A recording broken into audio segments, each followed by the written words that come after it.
Hello বন্ধুরা, আশার আলো কুকিং ভিডিও চ্যানেলে তোমাদের সবাইকে স্বাগত। আজ আমি চলে এসেছি আবার একটি নতুন রেসিপির সাথে। তো সাথে থাকো, ভিডিওটা স্কিপ না করে পুরোপুরি দেখতে থাকো। চলো আজকে কি তৈরি করে দেখাই। আজ যে রেসিপিটি তৈরি করব তার জন্য আমরা কিছু ঘরোয়া উপকরণে মশলা তৈরি করে নেব। তার জন্য লাগছে ধনিয়া, গোলমরিচ, দারচিনি, লবঙ্গ, জয়িত্রী, স্টার অনিয়ন, এলাচ আর একটু মৌরি। এই সব মশলাগুলোকে আমি খালি খোলা একটু টেলে নেব, নিয়ে একটা মশলার গুঁড়ো বানিয়ে নেব। এখানে আমি 700 গ্রাম মতো চিকেন নিয়েছি, যেগুলোকে ধুয়ে পরিষ্কার করে জল ঝরিয়ে রেখে দিয়েছি। এই রেসিপিটার জন্য মাংসে একটু জল থাকলে চলবে না, তাই খেয়াল রাখতে হবে। এটা কড়াতে বসিয়ে দিয়ে সাদা তেল দিয়ে দিলাম। এখানে তোমরা চাইলে ঘি মাখন দিয়েও করতে পারো, কিন্তু আমি এখানে সাদা তেল দিচ্ছি। তাতে দিয়ে দিলাম আগে থেকে কুচি করে রাখা কিছু পেঁয়াজ, যেটাকে আমি ভালো করে ভেজে দেবো। পেঁয়াজটা যখন একটু ভাজা ভাজা হয়ে যাবে, পেঁয়াজটা ভাজা ভাজা হওয়ার পরে এবার দিয়ে দিচ্ছি রসুন বাটা,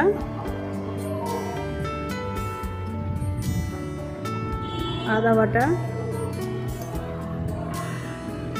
লাল লঙ্কা বাটা আর টমেটো কুচি। এবার এই সবগুলোকে ভালো করে নেড়ে চেড়ে মিশিয়ে নিতে হবে। তারপর দিয়ে দিচ্ছি একটু লবণ, যাতে ভালো করে মশলাটা সেদ্ধ হয়ে যায়।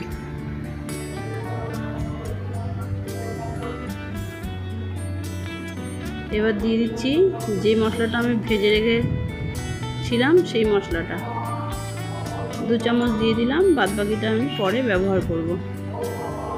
এবার সবগুলোকে নেড়ে চেড়ে মিশিয়ে নিলাম ভালো করে। এবার কষতে দিতে হবে কিছুক্ষণের জন্য। এরপর দিয়ে দিচ্ছি হলুদ গুঁড়ো,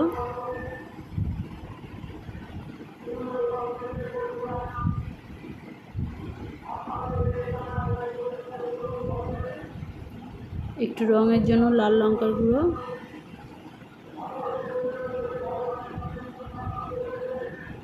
আবার ভালো করে নেড়ে চেড়ে মিশিয়ে নিয়ে দিয়ে দিলাম জল ঝরিয়ে রাখা চিকেন।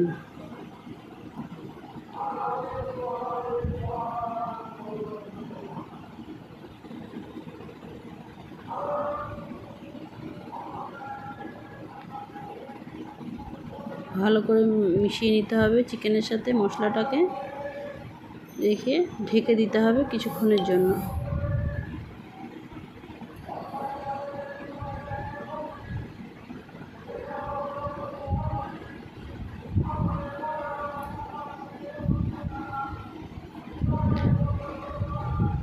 এবার ঢাকা খোলার পরে দেখো কি সুন্দর রং এসছে। মাংসটা 60% সেদ্ধ হয়ে গেছে, আর 40% হবে। এরপর দিয়ে দিচ্ছি একটু জায়ফলের গুঁড়ো। এটাতে এই রেসিপিটার স্বাদ এবং গন্ধ দুটোই ভালো আসবে। একটু খেয়াল করে দেখবে, এখানে আমি কোনো গুঁড়ো গরম মশলা ব্যবহার করিনি, সম্পূর্ণটাই রান্না হবে আমি যে মশলাটা ভেজে রেখেছিলাম, ভেজে গুঁড়ো করে নিয়েছিলাম সেই মশলাটা দিয়ে। এরপর দিয়ে দিচ্ছি কিছুটা ফ্যাটানো টক দই। আর একটা জিনিস মনে রাখতে হবে, যে দইটা আমরা তখনই দেব গ্যাসের ফ্লেমটা মিডিয়াম টু লো থাকবে, নাহলে দইটা কেটে যেতে পারে। দই দিয়ে ভালো করে নেড়ে চেড়ে আবার খানিকক্ষণ ঢেকে দিতে হবে। এই রান্নাটা ঢেকে ঢেকেই রান্না হবে। দেখো রঙটা কি সুন্দর এসছে। 90% সেদ্ধ হয়ে গেছে। চিকেনটা। এই পর্যায়ে আমি দিয়ে দিচ্ছি 1 চামচ কাসুরি মেথি, আর যেই মশলাটুকু আমি রেখে দিয়েছিলাম বাদ বাকিটা দিয়ে দিচ্ছি। দিয়ে ভালো করে নাড়িয়ে চাড়িয়ে এবার নামিয়ে নেব।